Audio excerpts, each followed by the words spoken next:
إن الحمد لله نحمده ونستعينه ونستغفره ونعوذ بالله من شرور أنفسنا ومن سيئات أعمالنا من يهده الله فلا مضل له ومن يضلل فلا هادي له أشهد أن لا إله إلا الله وحده لا شريك له وأشهد أن محمدا عبده ورسوله أما بعد فإن خير الحديث كتاب الله وخير الهدي هدي محمد صلى الله عليه وسلم وشر الأمور محدثاتها وكل محدثة بدعة وكل بدعة ضلالة وكل ضلالة في النار.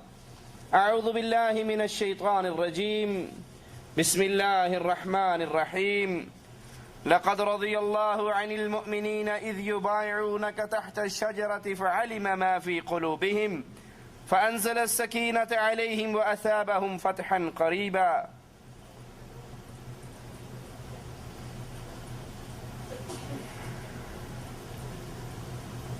اللہ مالک کی توفیق سے آج اس ذات کا تذکرہ سنیں گے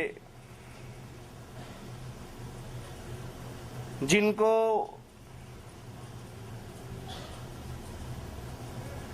امام الانبیاء امام اعظم محمد الرسول اللہ صلی اللہ علیہ وسلم کی دو بیٹیوں سے نکاح کرنے کا شرف حاصل ہوا. ان کا نام عثمان، کنیت ابو عبداللہ، لقب ذی النورین، دو نوروں والے. رسول کریم صلی اللہ علیہ وسلم کے ان 10 خوش نصیب ساتھیوں میں آپ کا شمار جن کو اللہ کے حبیب علیہ الصلاۃ والسلام نے اس دنیا میں رہتے ہوئے جنت کی خوشخبری عطا کی. آپ چلتے اس دنیا پر تھے، رہتے اس دنیا پر تھے، اور اللہ کے نبی علیہ الصلاۃ والسلام نے اللہ کی جنت کی خوشخبری آپ کو عطا کر دی تھی. مسلمانوں کے تیسرے خلیفہ راشد اور یہ ابو بکر صدیق رضی اللہ عنہ وارضاہ کے قریبی دوستوں میں حضرت عثمان رضی اللہ عنہ وارضاہ کی خالہ پہلے ہی مسلمان ہو چکی تھی. ایک دن اپنی خالہ کے گھر جاتے ہیں. خالہ ان کو دین اسلام کی دعوت دیتی ہیں اور کہتی ہیں بھانجے وہ دین جو محمد صلی اللہ علیہ وسلم لے کر آئے ہیں وہ دین حق ہے، نجات اور بہتری اسی میں ہے کہ تو بھی اس دین کو قبول کر لے. حضرت عثمان خالہ کی باتوں سے متاثر ہوتے ہیں. پھر حضرت ابو بکر صدیق رضی اللہ عنہ وارضاہ سے ملاقات ہوتی ہے اور اس ملاقات پہ اپنی خالہ کی باتوں کو دہراتے ہیں. تو ابو بکر صدیق رضی اللہ عنہ وارضاہ فرماتے ہیں اللہ کی قسم عثمان تیری خالہ نے جو کہا ہے حق کہا ہے. حضرت عثمان رضی اللہ عنہ وارضاہ ان کا دل اسلام کے لیے کھل جاتا ہے. رسول کریم صلی اللہ علیہ وسلم کے پاس تشریف لاتے ہیں، لا الہ الا اللہ کے اقرار کرتے ہوئے اپنا ہاتھ جناب محمد کریم صلی اللہ علیہ وسلم کے ہاتھوں میں دے دیتے ہیں. آپ کے چچا کو پتہ لگتا ہے کہ عثمان رضی اللہ عنہ وارضاہ اہل ایمان کی صف میں شامل ہو گئے، محمد کریم صلی اللہ علیہ وسلم کے ساتھیوں میں شامل ہو گئے. وہ آپ کو رسیوں میں جکڑتے ہیں، شدید عذاب اور مصیبتوں میں مبتلا کرتے ہیں، ان کے ظلم کا سلسلہ جاری رہتا ہے.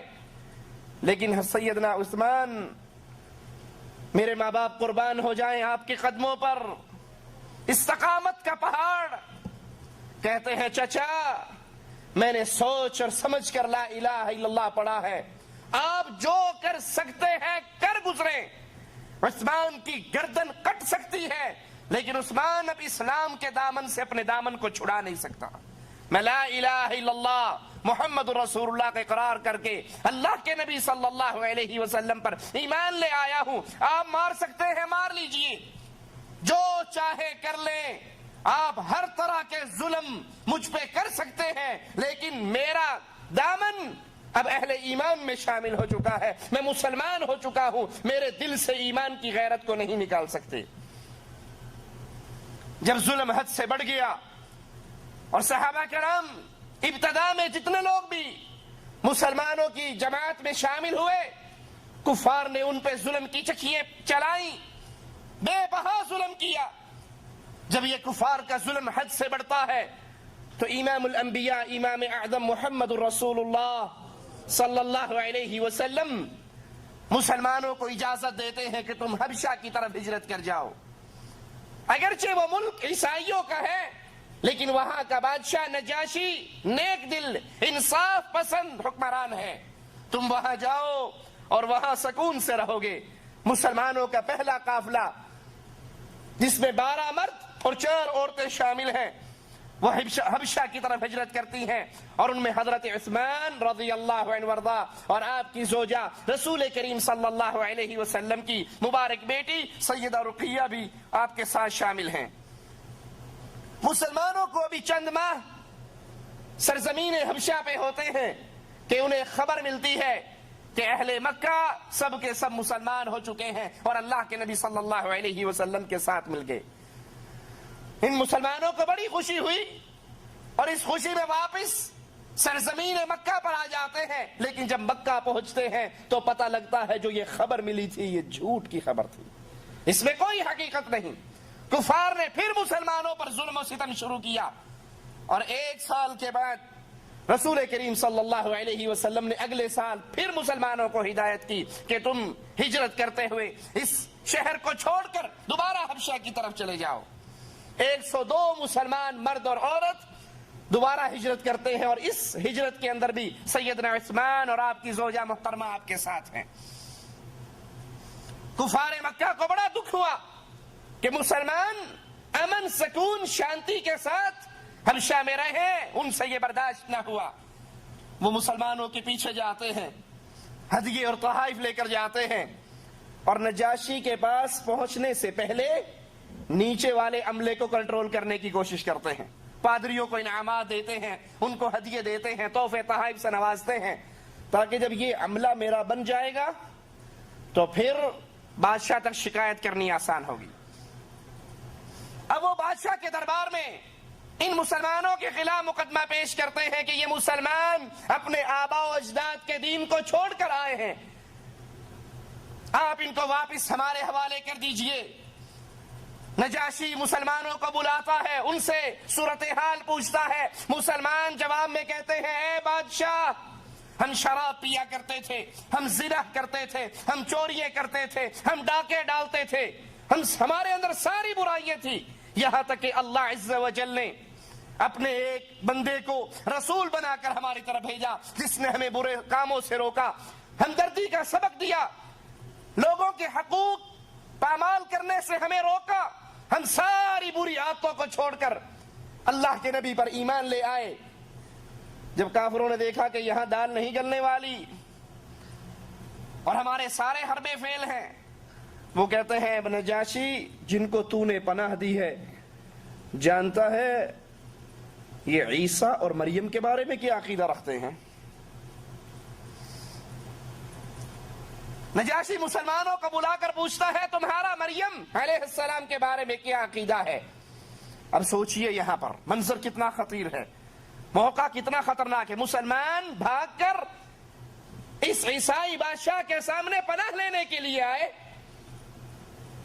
اور وہ دکھتی ہوئی رگ اس پر کفار مکہ نے ہاتھ رکھا ہے کہ مسلمان عیسیٰ کو اللہ کا بیٹا نہیں جانتے، تثلیث کے قائل نہیں ہے، 3 الہوں کے قائل نہیں ہے، یہ تو مریم کو اللہ کی بندی جانتے ہیں، عیسیٰ کو اللہ کا بندہ جانتے ہیں۔ جب یہ عقیدہ اس نجاشی کے سامنے پیش ہوگا تو یہ ضرور غصے میں آ کر ان کو ہمارے حوالے کر دے گا، لیکن قربان جائیے محمد کریم صلی اللہ علیہ وسلم کے تیار کردہ ان اصحاب پر جب بادشاہ پوچھتا ہے تم مریم کے بارے میں کیا کہتے ہو، تو اللہ کے نبی صلی اللہ علیہ وسلم کے اصحاب کے اس گروہ میں سے ایک صحابی کھڑے ہو کر قرآن پاک کی آیات کی تلاوت کرتا ہے اور قرآن حکیم کی روشنی میں حضرت مریم علیہ السلام کا مقام بیان کرتا ہے۔